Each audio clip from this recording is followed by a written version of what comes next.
Hello दोस्तों। तो आज हमारा टॉपिक है गृह युद्ध के बाद अमेरिका के उत्थान के कारण। तो गृह युद्ध एक ऐसा युद्ध था जो 1861 से 1865 तक अमेरिका में चला। यह युद्ध उत्तरी अमेरिका और दक्षिणी अमेरिका के बीच चला था, जिसका मुख्य कारण वहाँ पर प्रचलित दास प्रथा थी। क्योंकि जो उत्तरी अमेरिका के लोग थे वे दास प्रथा के विरुद्ध थे और जो दक्षिणी अमेरिका के लोग थे वो दास प्रथा के समर्थक थे। क्योंकि दक्षिणी अमेरिका के लोगों का जो कार्य है ना, अधिकतर दासों के द्वारा ही चलता था, जैसे कृषि कार्य हो गया। तो ये कृषि कार्य के लिए दासों के ऊपर निर्भर थे दक्षिणी अमेरिका के लोग। तो दास प्रथा के कारण उत्तरी अमेरिका और दक्षिणी अमेरिका के बीच युद्ध हुआ। इस युद्ध में उत्तरी अमेरिका की जीत हुई और जब ये युद्ध समाप्त हुआ तो इसका परिणाम यह हुआ कि संयुक्त राज्य अमेरिका की स्थापना हुई। और संयुक्त राज्य अमेरिका की स्थापना के कारण वहाँ पर संयुक्त राज्य अमेरिका के विकास के लिए कार्य करने शुरू हो गए। तो संयुक्त राज्य अमेरिका के विकास के कई कारण थे जिन्हें हम आगे पढ़ेंगे भी। तो चलिए अब हम पढ़ते हैं गृह युद्ध के बाद संयुक्त राज्य अमेरिका के उत्थान या विकास के क्या कारण थे। तो इसका जो पहला कारण था अमेरिका के उत्थान का, वो यह था कि यूरोपीय साम्राज्यवाद का प्रभाव। तो अमेरिका में यूरोपीय साम्राज्यवाद का प्रभाव पड़ रहा था, क्योंकि यूरोप के कई देश साम्राज्यवाद की विचारधारा को फॉलो कर रहे थे और अपना आर्थिक विकास कर रहे थे।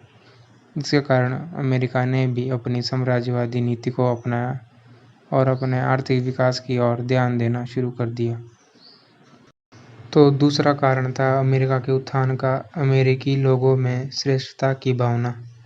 तो यहाँ पे थोड़ा दूसरा कारण गलत हो गया, यहाँ पे रोज आती है श्रेष्ठता थी लिखा हुआ थोड़ा गलत हो गया है, तो आप इसे ध्यान रखें कि दूसरा कारण था अमेरिकी लोगों में श्रेष्ठता की भावना। तो अमेरिका के जो लोग हैं वो अपने आप को उच्च वर्ग तथा श्रेष्ठ जाति का मानते थे, जिसके कारण उनकी इस भावना ने अमेरिका के आर्थिक विकास में महत्वपूर्ण भूमिका निभाई थी, जिसके कारण अमेरिका एक आर्थिक शक्ति के रूप में पूरे विश्व में उभरा था या उभर कर सामने आया था। तो अमेरिका के विकास का जो तीसरा कारण था वो यह था मुनरो का सिद्धांत। तो मुनरो अमेरिका का राष्ट्रपति था। तो जो मुनरो था उसने जो यूरोपीय शक्तियाँ थी उसने यूरोपीय शक्तियों से अमेरिका को कई सालों तक अलग रखा था और यूरोपीय शक्तियों के मामलों में भी अमेरिका उस समय हस्तक्षेप नहीं करता था।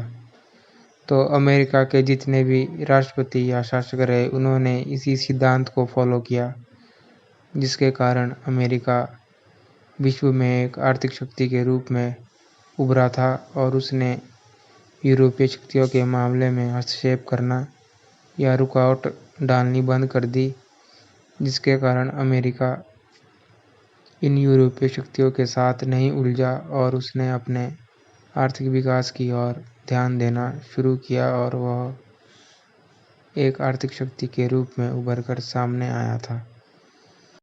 तो अमेरिका के विकास का जो चौथा कारण था वह यह था कि अमेरिका ने अपने औद्योगिक विकास की तरफ ध्यान दिया और वह एक विश्व शक्ति के रूप में उभरा।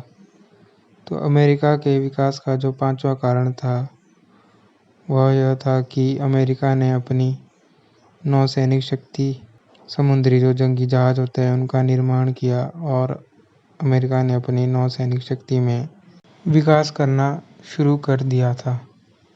तो अमेरिका के विकास का जो अगला कारण था वो अमेरिका की खुले द्वार की नीति थी। तो अमेरिका ने विश्व के अन्य देशों के साथ स्वतंत्र व्यापार की नीति अपनाई, जिसके कारण अमेरिका आर्थिक रूप से मजबूत होता गया और विश्व में एक आर्थिक शक्ति के रूप में उभर कर सामने आया। तो चलिए अब हम पढ़ते हैं अमेरिका का पेरी मिशन क्या था, या ये भी कह सकते हैं कि गृह युद्ध के बाद अमेरिका और जापान के संबंध क्या थे।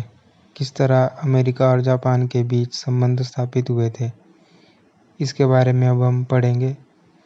तो अमेरिका जो है शुरू से ही जापान के साथ व्यापारिक संबंध स्थापित करने का इच्छुक था। इसलिए अमेरिका ने जापान के साथ व्यापारिक संबंध स्थापित करने के उद्देश्य से अपने एक राजदूत या कमांडर पेरी को जापान भेजा। तो पेरी जो था वो समुद्र के रास्ते से अपने साथ 4 जंगी जहाज़ों के साथ जापान की बंदरगाह में निकल पड़ा और वहाँ पर वो योदो की खाड़ी में दाखिल हुआ, जो जापान का एरिया था। तो कमांडर पेरी की मुलाकात जापान के सेनापति या जापान में उस समय जो शासन करता था शोगुन, उनसे मिला। तो वहाँ की जो सेना थी ना, वही जापान में वास्तविक शासन चलाती थी और जो उस सेना का सेनापति था वो शोगुन था। परंतु जो वहाँ जापान का वास्तविक सम्राट था वो केवल नाम मात्र का मुखिया था। उसके हाथों में कोई शक्तियाँ नहीं थी। जो सारी शक्तियाँ थी वो जापान के सेनापति शोगुन के हाथों में थी। तो अमेरिका की तरफ से कमांडर पेरी जापान के सेनापति शोगुन से मिला और पेरी ने शोगुन को उपहार के रूप में कुछ चीज़ें दी, जैसे रेलवे लाइन का नक्शा, टेलीग्राफ और पुस्तकें और शराब इत्यादि भी शोगुन को भेंट की थी, ताकि वे इन उपहारों के माध्यम से जापान के साथ व्यापारिक संबंध स्थापित कर सके। इसीलिए अमेरिका के कमांडर पेरी ने शोगुन को कई सारी चीज़ें उपहार में भेंट की थी। तो फिर उसके बाद पेरी और शोगुन के बीच 1854 में कानागावा की संधि हुई तथा दोनों देशों के बीच व्यापारिक संबंध स्थापित हुए। तो इस कानागावा की संधि की कुछ शर्तें भी थी, जैसे जापानी बंदरगाहों शिमोदा, नागासाकी, हैकोडेट, जो जापानी बंदरगाहें थी ये 3, इन बंदरगाहों पर अमेरिकी जहाज़ों को मुरम्मत के लिए लाने का अधिकार अमेरिका को दिया जाएगा और अमेरिका के जो अधिकारी होंगे उनके लिए भी कई सुविधाएं दी जाएगी जापानी बंदरगाहों पर अमेरिका के समुद्री चालकों के लिए। तो इस कानागावा की संधि के तहत संयुक्त राज्य अमेरिका का एक प्रतिनिधि जापान में शिमोदा बंदरगाह के स्थान पर रहेगा।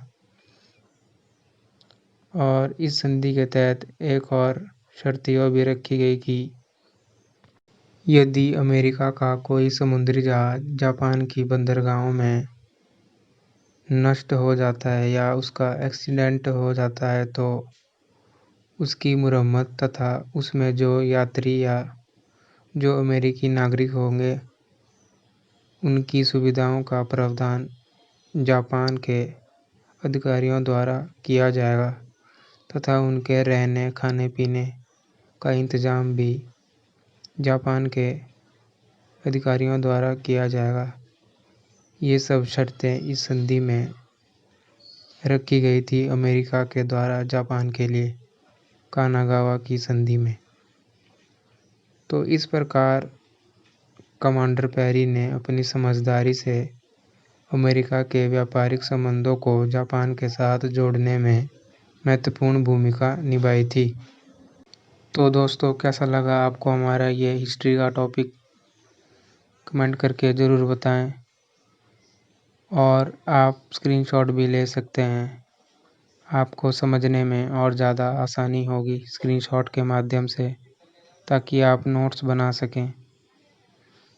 तो आपसे फिर मुलाकात होगी अगले एक हिस्ट्री के मज़ेदार टॉपिक पे। तब तक के लिए जय हिंद, जय भारत, धन्यवाद।